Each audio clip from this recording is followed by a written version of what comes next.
Olá, bem-vindo de volta ao meu cantinho de estudos. Hoje eu vou falar com você um pouco mais sobre as noções básicas do curso de Direito. Se lembra que no primeiro vídeo eu dei algumas dicas de como você pode aproveitar melhor o curso.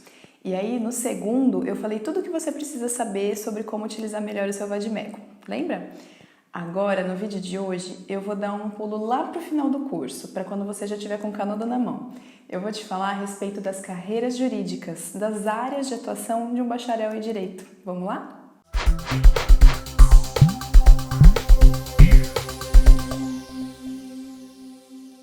Eu tenho certeza que você ouve direto a seguinte pergunta: você faz Direito e você vai fazer o quê? Vai ser advogado ou vai prestar concurso? Até mesmo os professores, no início do semestre, costumam usar essa pergunta para quebrar o gelo, conhecer um pouco melhor a turma, né? Mas você sabe que existe uma infinidade de opções dentro de cada uma dessas e entre elas, né? E que não são exatamente essas duas apenas. Eu vou te mostrar várias delas, tanto as mais tradicionais quanto algumas que estão começando a despontar nos dias de hoje. Vamos começar pelo começo. Para facilitar, eu dividi as carreiras jurídicas em públicas e privadas. Eu não, né? É dividida assim. Mas também tem umas que são uma misturinha delas. As públicas seriam aquelas para as quais você precisa ser aprovado em concurso público, né? Aí você vai ter todas as benesses de ser um servidor público, você vai ter uma remuneração inicial bem bacana, você vai adquirir estabilidade após o período de estágio probatório e até mesmo vitalicidade, dependendo do cargo. É claro que existem vários concursos que não exigem a formação em direito e que você pode seguir, se beneficiando da sua formação e do seu conhecimento, como, por exemplo, analista ou consultor legislativo, ou então um auditor fiscal, alguma coisa desse tipo. Mas eu vou falar aqui sobre os principais cargos que exigem formação justamente em direito, que é o que interessa mais pra gente, não é mesmo? Eu vou começar falando pela carreira de delegado de polícia. A gente sabe, assim, da vida real, que o delegado é responsável por investigações, por promover o andamento de inquéritos, por combater diversos tipos de crime, prender indivíduos, apreender bens e por aí vai.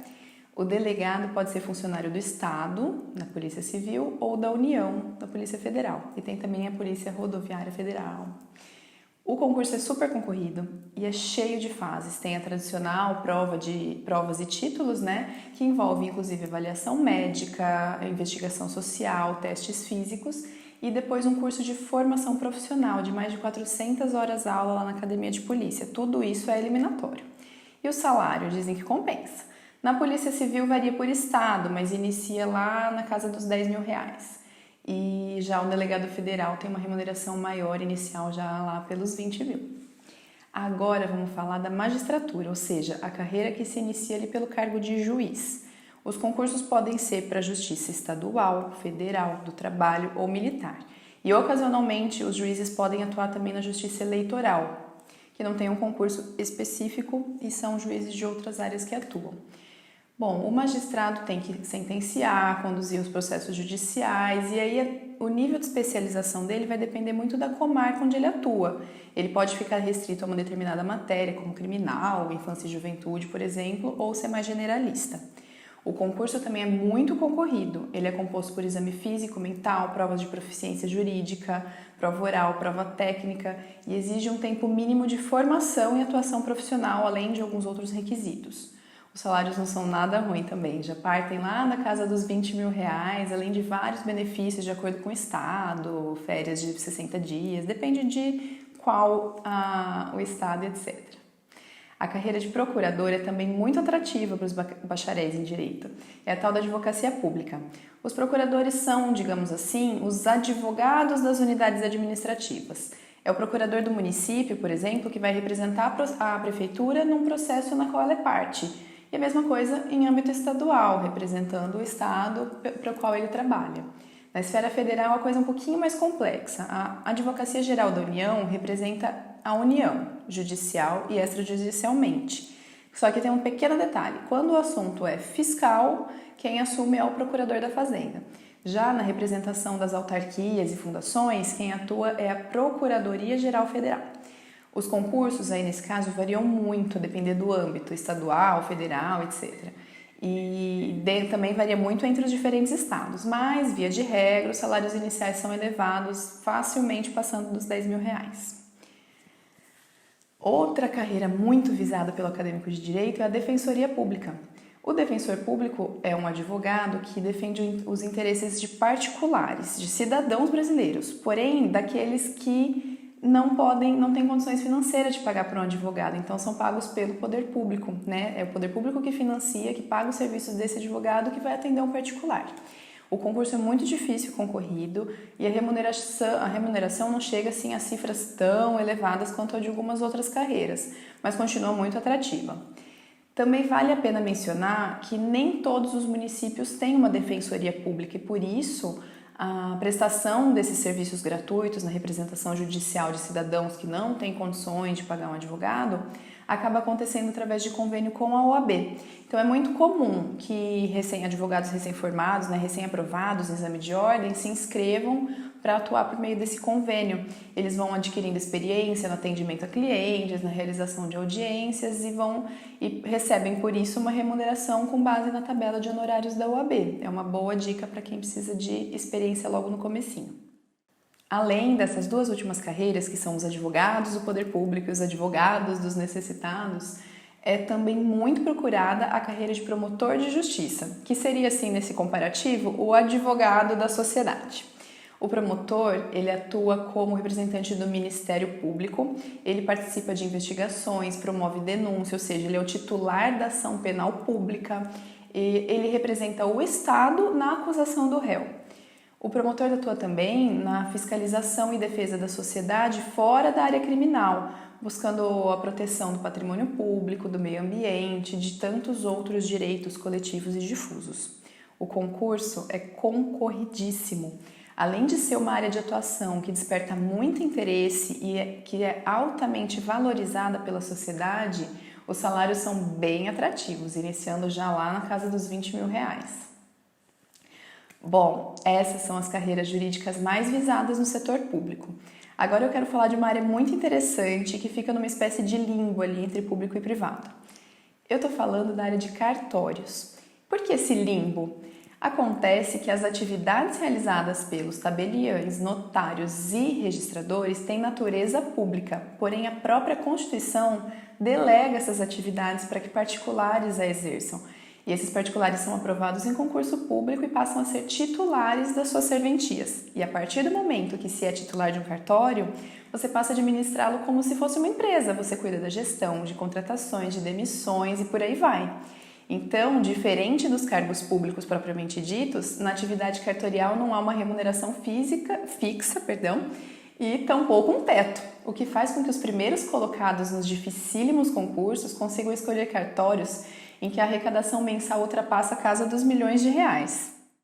Outra carreira que o bacharel em Direito pode seguir é acadêmica. E nesse caso, pode ser tanto pública, como um docente concursado, quanto privada, nas instituições de ensino superior particulares. O interessante é que até mesmo servidor público concursado, em alguns casos, juiz, promotor, etc., que via de regra atuariam de forma exclusiva naquela função, geralmente podem acumular a função de docente, o que se torna muito interessante, porque aí eles levam para as salas de aula seus conhecimentos práticos. Na área acadêmica, além da atividade óbvia, a docência propriamente dita, é possível trabalhar na produção de conteúdo científico, na participação em congressos, na realização de palestras. Isso viabiliza a agregação de informação e compartilhamento de conhecimento para todo o público, todos os estudantes. Agora vamos pensar na atuação do bacharel em Direito no setor privado. Aqui é a hora que todo mundo vai pensar no advogado, que tem o seu escritório, que lá na frente tem uma plaquinha com o nome, o número da OAB, indicando alguma coisa do tipo Advocacia Civil Trabalhista e Previdenciária, E ok, é o que a gente está acostumado a ver mesmo, mas isso está longe de ser a única opção. Não existe essa opção binária, fechadinha, concurso ou advocacia. Para começar, se a gente for pensar mesmo em advocacia, a carreira não se resume a ter seu próprio escritório. O advogado pode atuar também como associado em um outro escritório, pode atuar no departamento jurídico de uma empresa e pode atuar até mesmo no terceiro setor, se especializando em serviços consultivos e até mesmo litigando em nome de entidades sem fins lucrativos, por exemplo. Além disso, como o próprio Estatuto da OAB estabelece, não só a postulação em juízo é função privativa de advogado. Também só os advogados regularmente inscritos na Ordem dos Advogados do Brasil podem fazer as funções de assessoria, consultoria e direção jurídicas, e são também carreiras muito importantes na seara privada. Mas ainda no setor privado existem muitas outras carreiras que um bacharel em direito pode seguir. Na arbitragem, por exemplo, ele pode atuar tanto representando um dos litigantes quanto na função de árbitro. Apesar que nenhuma dessas funções são restritas a advogados e nem mesmo a bacharéis em direito, mas o que se vê na prática é a atuação de advogados, sim, nesses procedimentos arbitrais. Envolvendo direitos patrimoniais, geralmente disputas por quantias vultuosas, os honorários ali nos procedimentos arbitrais são bastante atrativos e, diferente das disputas judiciais, costumam ser bem mais céleres. É bastante comum também a atuação na área de conciliação e mediação. E é crescente esse mercado das soluções extrajudiciais, né? O judiciário está cada vez mais superlotado, cada vez menos eficiente. Isso faz com que aumente o interesse das partes em contratar os serviços de um terceiro que possa auxiliá-los a alcançar um acordo, no caso seria a conciliação, ou que auxilie a restabelecer a comunicação, para que eles próprios, né, as partes, possam alcançar a autocomposição, que seria o serviço de mediação. Agora vem cá. Vamos combinar que mesmo que você queira ser advogado mesmo, do jeitinho tradicional, as opções de ramos de atuação aumentam a cada dia que passa. Hoje, as relações jurídicas estão cada vez mais complexas e com isso vão surgindo oportunidades para os profissionais se especializarem em determinados nichos de atuação. E alguns são eminentemente novos, como por exemplo o direito digital. E outros não são tão novos, mas que têm ganhado uma roupagem diferente, que estão passando a ser mais requisitados devido às circunstâncias fáticas aí que a gente enfrenta em determinados períodos, em determinadas regiões. Então, por exemplo, recentemente nós tivemos reformas legislativas muito significativas, trabalhista, previdenciária. Isso faz com que aumente as demandas ou que mudem as características das demandas. Então, os profissionais dessas áreas precisam de uma certa reciclagem se eles quiserem se manter e crescer nesse mercado. Outra área em crescimento, depois de vários escândalos de corrupção aí que a gente enfrentou nos últimos anos, é a área de compliance e ética, no qual os profissionais atuam de forma predominantemente preventiva para garantir às suas empresas, clientes, uma atuação mais transparente dentro da legalidade. O direito digital, que eu já falei, por exemplo, vem sendo cada vez mais relevante. A gente já tem o Marco Civil da Internet, agora a gente tem a Lei Geral da Proteção de Dados e também tem uma demanda muito crescente por produtos e serviços digitais. Tudo isso faz surgir novos tipos de conflitos que vão precisar ser estudados para poder ser endereçados pelos profissionais do direito. Outros segmentos em expansão são o direito médico, biodireito, especializações em recuperação judicial e de crédito e várias outras. O que não falta são boas oportunidades, boas perspectivas e boas chances de você conseguir encontrar alguma coisa com a qual você se identifique de verdade e tenha muito sucesso. Bom, era isso que eu queria te trazer hoje. Acho que deu para ter um panorama bem completo de como essa nossa decisão de o que eu vou ser quando crescer vai muito além do advogado ou concurseiro, não é mesmo? Então, muito obrigada por ter me acompanhado até aqui. Não esquece de curtir o vídeo, se inscreve no canal, deixa ativadas as notificações, tá bom? Espero você aqui na próxima semana.